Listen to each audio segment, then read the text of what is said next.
Hello everyone and welcome back to TowerGate. It is TowerGate day number 1011, 1011, January the 11th, 2020. Thank you so much for tuning in.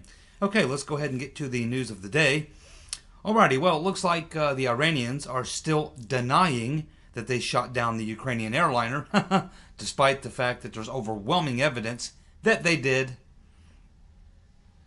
And of course, they're refusing to turn over the black boxes. They have bulldozed the site where the accident, the crash debris is, or was, not there anymore. And of course, they have brought bomb-sniffing dogs to find any materials that may show evidence of a bomb so they can get that taken care of. And all of this before the air investigators have even arrived on the scene. Of course, this is, something that you would never do anywhere else in the world, but of course in Iran. So it looks like they're going to try to run the same propaganda that they run on their own folks, and most of them don't believe that either. They're going to try to run that on the rest of the world. The problem is that there are a lot of legal issues that are going to come into play here. A lot of issues. For instance, a lot of people are going to be asking why in the world they even allowed those planes to take off with the activity that was going on in the region at that specific time. And I understand that there were over 30 flights that were allowed to take off in that general area at the time when these missiles are being launched. Someone from the airlines is going to have to explain that. Apparently, the FAA had already put out a statement saying that they, I don't know if they can order it, but they had certainly recommended that commercial airlines not fly heavy flights coming in and out of Tehran in the last couple of weeks because of what has been going on. That was all ignored. I would think that the families of the deceased are probably going to have a lot of questions for the airline, the Ukrainian airline that allowed that plane to take off, and they could be liable here. But of course, the ultimate liability will fall with the Iranians, and it appears that there's beyond a reasonable doubt evidence that, in fact, the plane was taken down with a missile. And that evidence will obviously come out in some court hearing. You have multiple governments involved here. You have citizens from the UK, from Canada, who were on that plane, and other citizens, although many of them might have been Iranians, and they will have no voice or anything like that. But certainly from the UK and from Canada, those governments are going to want some answers. And of course, just the fact that you're destroying the evidence of what could be a crime scene, or certainly an accident scene, which you're not supposed to do anything. When there's an airliner crashes, typically the local law enforcement are immediately contacted by the FAA. The FAA gets their people out there, but the cops are told to do nothing, to not even get anywhere near the site. The only thing they're supposed to do is put the yellow tape up around the site and guard it until the FAA arrives on the scene. It's essentially could be a crime scene or certainly an accident scene. No one's supposed to be in that area. But as we can see here, the Iranians completely ignore, this type of, basic procedure that's carried out all over the world when there's a plane crash anywhere. They say they're going to send the black box to Russia. If you're Putin, you're probably like, no thanks. No thanks. You hang on to it. No one wants to touch this thing, man. The Iranians have botched this badly, and they're ultimately going to be found accountable, and they're ultimately going to have to pay restitution to a lot of people. But I don't think they'll be the only ones in legal liability here. The Ukrainian airline that allowed that plane to take off with all those things happening at the time, they're going to have a lot of questions to answer, and you can expect that this thing will be litigated for years. I may be dead before this gets sorted out. But again, the evidence at this point appears to be beyond a reasonable doubt that that aircraft was hit by at least one, if not two missiles. And the Iranians just keep denying it. It's just, it's what you would expect. from those people. Okay, so it looks like now that the current director of the Federal Bureau of I'm With Her, Christopher No Shit Sherlock Ray, has decided to take decisive action to deal with all the things that went on in the FBI, particularly during 2016-2017. And so he is really putting his foot down, and he is now going to force everyone in the FBI to watch a training video. That's right, Christopher No Shit Sherlock Ray is going to force every FBI employee to watch a training video. Apparently, they weren't aware that you're not allowed to conduct a coup d'etat. So I would assume somewhere in the training video there'll be some sort of a instruction there or an advisement that while working at the Federal Bureau of I'm With Her, you're no longer going to be allowed to participate in a coup d'etat. So, I don't know that he should have come down so hard on these guys. Of course, I guess the fact that he's not going to impose any discipline, he's not going to charge anyone, he's not going to hold anyone criminally accountable or anything like that. They just have to watch the video. So, there you go, FBI Director Christopher No Shit Sherlock Ray. What a disgrace. What a disgrace. If it were me, I would fire his ass tomorrow. Well, it looks like U.S. intelligence and law enforcement are now investigating whether or not Russia is trying to interfere in the 2020 election by undermining Joe Biden. Well, there you go. It looks like they're trying to already create the narrative for why Biden lost so badly in 2020. And this is all based on the assumption that he's going to be the nominee. Well, that's kind of strange, because how would they know unless the fix is in?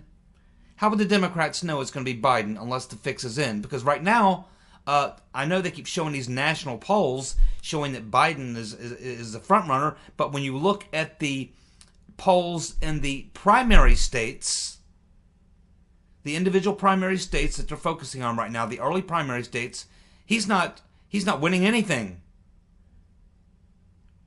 So how do they know that he is the front runner? How do they know that he's going to be the nominee? How do they know he's going to lose to Trump in 2020, and they're going to need a narrative? My oh my, the deep state.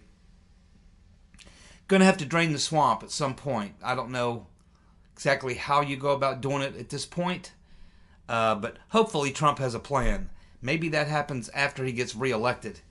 I don't know, but he's to some extent draining the swamp now. I do like the idea of moving a lot of the government agencies out of D.C. and moving them to places across the country. That would do a lot to draining the swamp. There's a lot of other things, but you got to bring the criminals to justice if you want to stop them from doing this type of stuff in the future. You have to change their behavior, and you can't drone strike them, but you can certainly charge them with crimes and throw their asses in jail. That would go a long way, don't you think? U.S. intel and law enforcement investigating if Russia is trying to interfere in 2020 elections by undermining Biden. Biden, again, he may end up being the nominee. It will only be because the rotten reverend either realizes that Trump is unbeatable and she simply doesn't want to get beat again, or because when they have their probably likely brokered convention, when they put forth her name, she won't get even 10%, and she'll be horribly embarrassed or something. But, it's really hard when you sit back and look at this field and you look at Biden and you think, in any other time you would look at Biden and say, this guy has no chance, of being the Democratic nominee. He shouldn't even, typically it's his third time to run. He hardly ever makes it past the second or third primary. He never really even gets more than 1%. Yet this is the guy that we're told is the front runner. It can only mean that the rest of the field has got to be really, really bad for Biden to be the front runner, the rest of the field has to be really, really bad.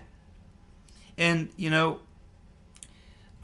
when you look at this thing, I mean, if it was allowed to play itself out fairly, you know, Bernie would really be the man to beat.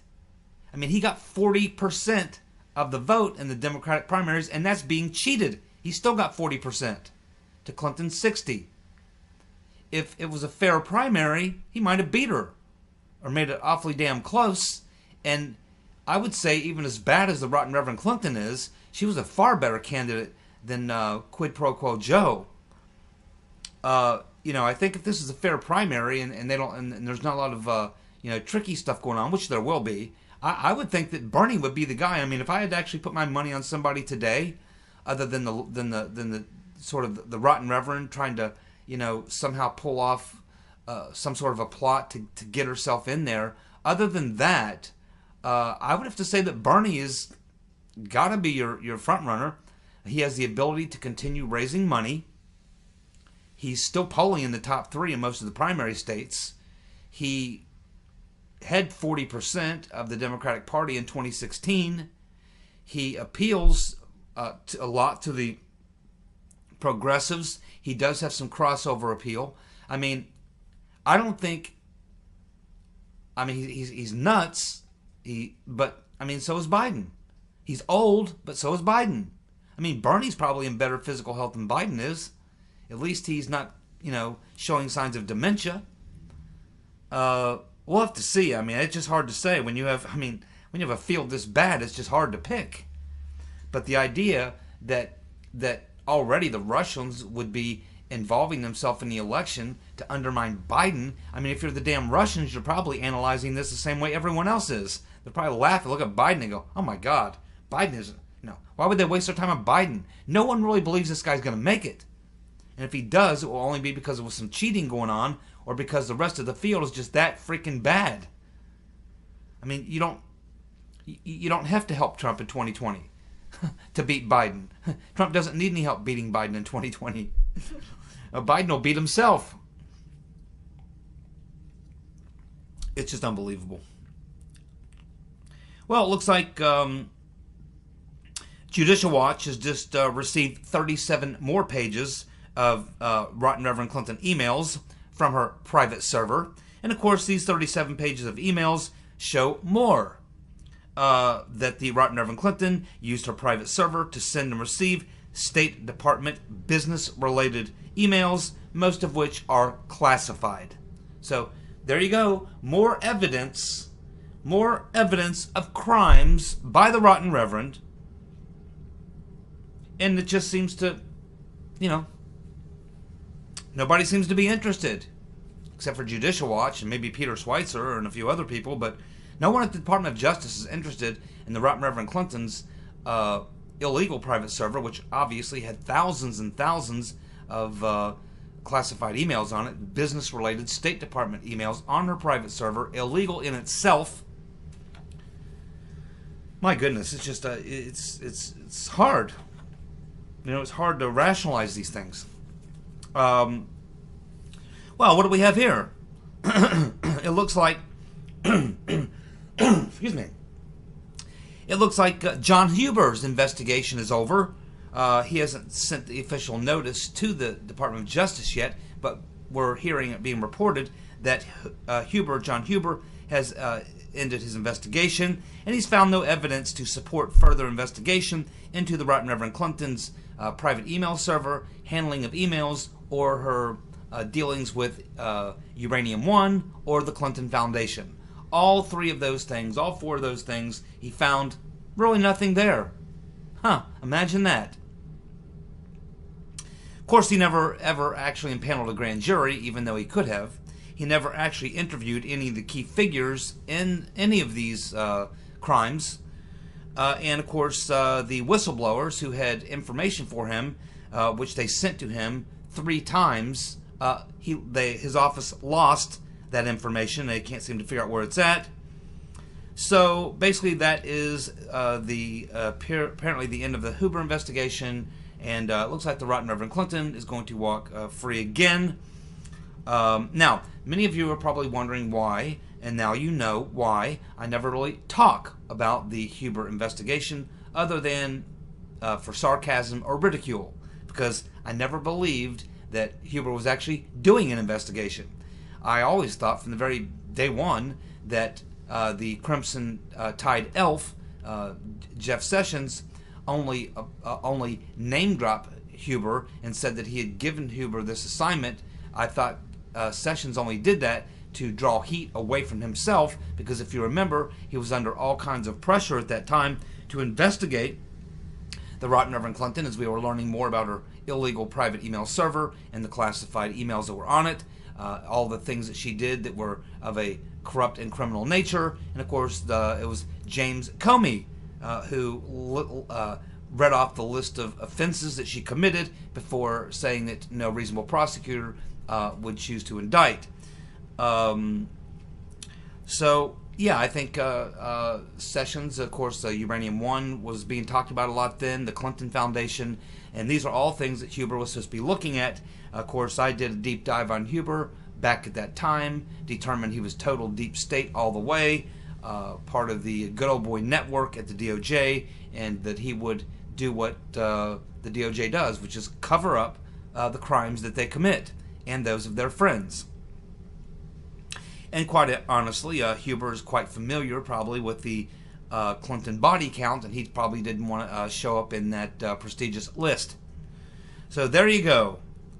Thanks but no thanks to John Huber. Again, we all know the Rotten Reverend Clinton, guilty of many, many, many crimes, and she's going to get off the hook again.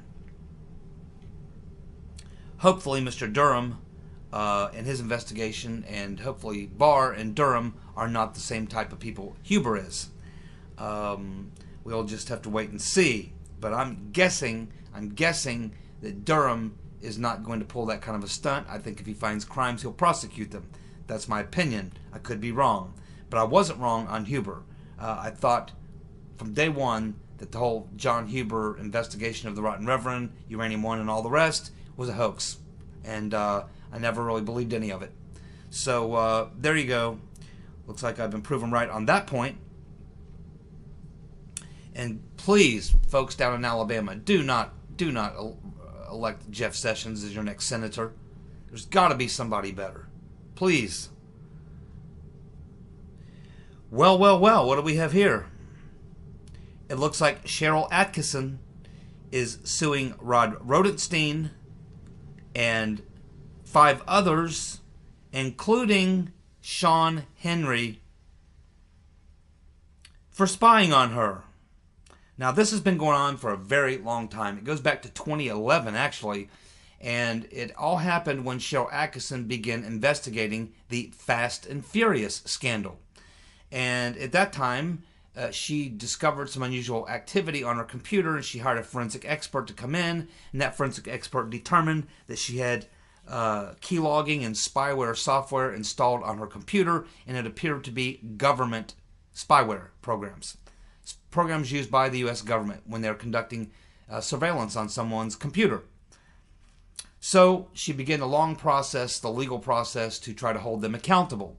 And she's had a hell of a time, because the DOJ has been doing exactly what they do to Judicial Watch, which is to do everything they can to make sure that the truth doesn't come out. They block things, they delay, they use every tactic in the book to prevent the truth from coming out. But Cheryl Atkinson has stayed on the deal, and she has now been successful in getting the names of the people who were running that investigation against her. And it appears that the top guy who was running this surveillance operation on Cheryl Atkinson, the guy who was heading all that up, was Rodenstein. Rod Rodenstein. You know how I feel about Rodenstein. So it looks like Rodenstein was heading up this crime unit. He was actually a U.S. attorney in Boston at the time, and they were the ones who were running these surveillance operations on reporters who were trying to get to the bottom of Fast and Furious. Now, Eric Holder would have been the Attorney General, but for some reason, he has been given immunity from any prosecution in this particular episode. But apparently that did not extend to the people who were actually running it. And the top man was Rodenstein. But guess who was the number 2 man in that deal? Under Rodenstein. Sean Henry. That's right, Sean Henry. And where did Sean Henry go in 2012? Well, he went to CrowdStrike to become the president of CrowdStrike. Rod Rodenstein's number 1 cybersecurity guy, who was probably doing the actual direction of the writing the programs or whatever to conduct the surveillance, ends up going to CrowdStrike to become the president of CrowdStrike. One big happy family, isn't it? The guy working under Rodenstein, spying on Cheryl Atkinson, goes over and becomes the president of CrowdStrike so that they can get involved in creating the fake hoax story that the Russians hacked the DNC. Then Rodenstein gets named acting Attorney General so that he can appoint Mueller to conduct the coup. At the same time, Rodenstein is talking about wearing a wire, talking about the 25th Amendment, and signing off on the 4th FISA warrant. He, along with, remember that was presented, Mueller's team took over that operation. So it was Uncle Bob the Executioner, Adam Weissman, and the Mueller team, along with Rodenstein, that got the 4th FISA on Carter Page. Yes, indeed, one big happy family of criminals. They're a crime syndicate. The Department of Justice and the FBI are part of a large crime syndicate. They have become the mob. They have become the mafia. The DOJ and the FBI are the new mafia. We would have been better off with the mafia. At least they had some loyalties. They had some degree of a code of honesty. Pretty brutal when you violated it, but they seem to have more. I almost respect some of the mob families more than I do some of these heads of the DOJ and FBI. And that's sad, because these are some really bad guys. How bad does it have to be for someone like me to make a statement like that? I'm a fairly rational person. But I'm actually now just telling you that the FBI and DOJ is more corrupt than the mob. Never thought I would hear those words coming out of my mouth. Uh-oh, it looks like the wild-eyed commie Ocasio-Cortez is refusing to pay her dues to the DCCC to the tune of $250,000. Now, she accepted money from the DCCC when she was running for her seat last time in Congress, but now she is refusing to pay her dues to the DCCC, and in fact, she and the other 3 horsewomen of the apocalypse are now all going to withhold their money from the DCCC because they want to use that money, and AOC raises a lot of money. They want to use that money to primary establishment Democrat candidates. Yes, indeed. She's out of control, and we will have to see. But you can see, I'm telling you, man, when they get to the convention, when we get to the convention, the DNC convention, it is going to be a freak show. Because ultimately, my friends, this division between the establishment of the Democratic Party and the Ocasio-Cortez wing, the hard progressive wing, ultimately they're going to come to a head at the convention. That's where it's all going to get aired out, and there is going to be blood on the floor. I can assure you that. It's going to be ugly. We're going to have a great time watching it, but man, oh man, for the Democratic Party, this could be probably fatal. I mean, the party could split at the DNC convention. I could actually see that happening. I could actually see the progressives walking out, refusing to vote for any establishment Democrats, and possibly starting a third party, like a progressive party, which would split the Democratic Party, which would put them in the wilderness for the next 30 years. God, please grant that wish. Certainly could happen. That's what looks like it's shaping up to me, but I could be wrong. But I'm usually right. Oh well, let's move on. Well, it looks like Marianne Williamson has finally dropped out. Of course, she had to cut her campaign staff here about 2 weeks ago, and really surprised that she would bail out. I mean, she was doing so well. I mean, it appears here, from what we can see here, that she had been registering recently somewhere around 0.02% of support. Now, with 0.02% of support, I can't imagine why she would drop out. But at least ways everybody got a chance to revisit the 1960s with the message that she brought back from the 60s.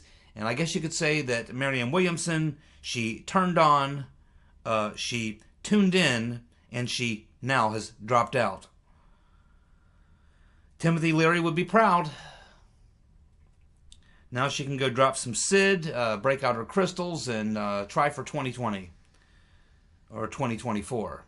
Maybe she can lead that new party with the Wild-Eyed Commie. The Crystal Party. The Crystal Witch Party, or whatever you could call it. The Timothy Leary Dropout Party. Who knows? They'll come up with a good name for it. Well, it looks like both Susan Rice and John F. and Kerry, who, by the way, served in Vietnam, are now both on video. Someone has gone back and dug up old video where both Kerry and Rice are on video admitting that the money that they were going to give, and they did end up giving that money to the Iranians, 150 billion, plus hundreds of other billions of dollars in repatriated funds. It looks like they have both admitted that they knew that Iran would use that money to acquire more weapons after denying this for the past 3 or 4 days. So there you go. Cotton lies again. Well, it looks like we now have Bernie leading in Iowa. Biden has dropped to 4th. And that's a fairly key state. I mean, Iowa kind of tells you which way the winds are going to blow. New Hampshire is a wild card. Lots of people have won the New Hampshire primary and then not won anything else after that. But right now, we have Booty Boy, Buttigieg, and Bernie literally in a dead heat in New Hampshire. We have Bernie leading in Iowa. And I think when they get to California, Bernie is going to be strong in California. That's what I think. I'm thinking who else would be stronger than Bernie in California? I'm not sure who in that field will be stronger than Bernie in California. I mean, Bloomberg and Steyer can put up a lot of money, which you need in California because it's a big state, buy a lot of ads. But I just don't think the money in politics is as important as it used to be because you now have social media. So you can buy all the media ads you want, but I just think that there's just, in general, information has been sort of diluted in a way because you have so much more of it. So I just don't think that the money, Hillary spent double what Trump did. How'd that work out for her? I just don't think that the money is as important as it used to be. And Bloomberg, I think, in the national polls worked up into 5th. Steyer's probably in the top 5, maybe. They're spending a ton of money, but I don't see either of these guys getting the nomination. And if they do, I can assure you the progressive wing of the party will have a fit. And something like that could cause a problem. I'm telling you, if the Democrats do not nominate one of the progressives, and that's basically Warren or Bernie, I think you're going to have a meltdown. And it's going to be a blast to watch. But getting back to the point, it looks like in these early primary states, I'm telling you, I would put my money on Bernie. Biden is getting smoked. He's not doing well in New Hampshire. He's now in 4th place in Iowa. I don't think he's going to do well in California. South Carolina might be the only state that even comes in the top 3. And I'm not so sure that's going to happen. So we'll just have to see this. And the only thing that's saving his butt right now is that for some reason he does really well with minority voters. And Bernie and for whatever reason, Bernie does not do well with minority voters. I can understand kind of why that is. He's a old white East Coast liberal. And so, I mean, I can kind of understand that, but so is Joe Biden.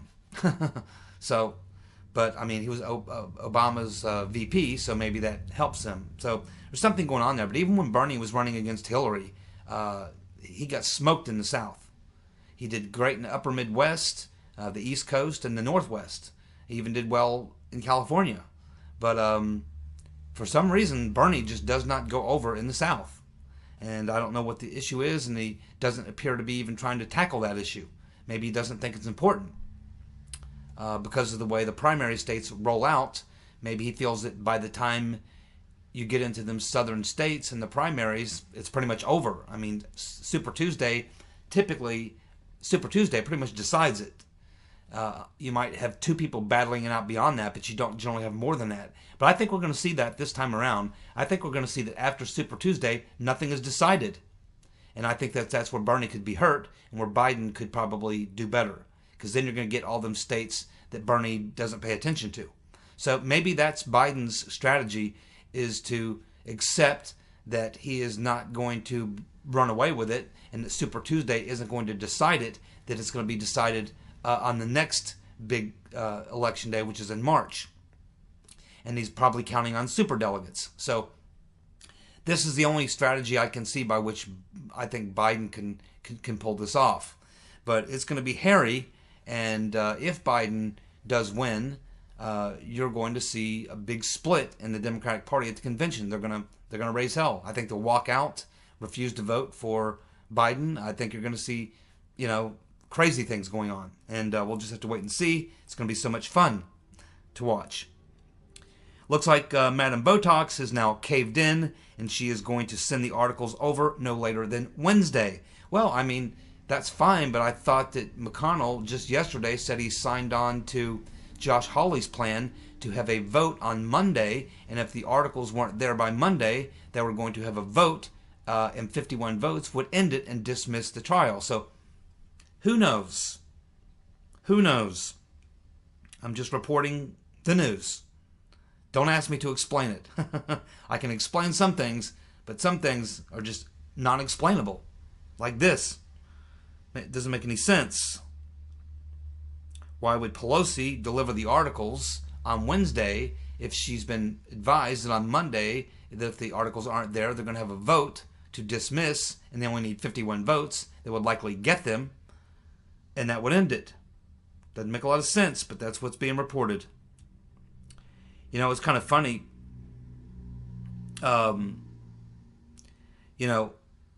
Elizabeth Warren had some guy come to a rally. It was a very small rally. I mean, again, look at the rally size. These Democrats, the rallies, I mean, they can't hardly draw 50 people. So she's in this little room with about 50 people or less at this rally, and some guy comes in and starts screaming at her about, supporting the Iranians and supporting terrorists and all this sort of thing.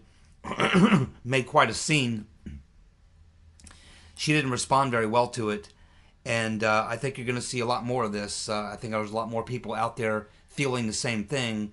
The way the Democrats have responded to this Iranian situation, and now that is believe me, a couple weeks from now and a couple months from now, it's going to become far more clear than it is today for most people of exactly what really did happen and why the Iranians deserved what they got and much more, and why Trump made the right call. I think that's going to become evident as the weeks come by. It's already evident to me now, but it will become more evident as the weeks go on.